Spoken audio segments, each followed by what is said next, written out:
पुणे आणि परिसरामध्ये पावसाने जोरदार बॅटिंग केली आणि त्यामुळे उजनी धरणामध्ये पाण्याचा जो फ्लो आहे तो ओव्हरफ्लो झाला। त्यामुळे उजनी धरणाचा जो विसर्ग आहे तो केला गेलाय आणि आपण सध्या बघू शकताय, मी सध्या आहे तीर्थक्षेत्र गाणगापूर या ठिकाणी कर्नाटक मध्ये। आता isakal.com आहे देशातील नंबर 1 ची मराठी न्यूज वेबसाईट। प्रत्येक अपडेटसाठी isakal.com ला नक्की भेट द्या।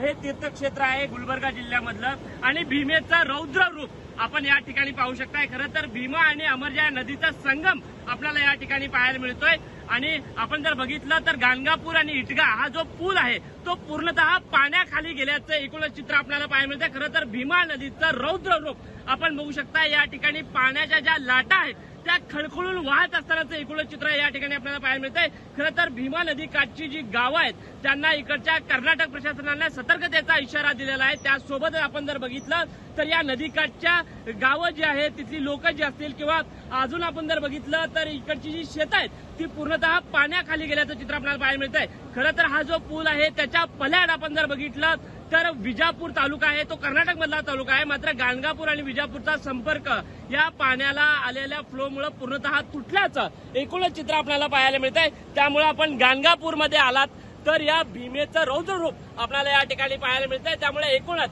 कर्नाटक प्रशासनाने इकडच्या गावांना सतर्कतेचा इशारा दिल्याचं एकूणच चित्र आपल्याला पाहायला मिळतंय। कॅमेरामन तौसिफ शेख सह विश्व उचलनिबे, साम टीव्ही न्यूज, गाणगापूर।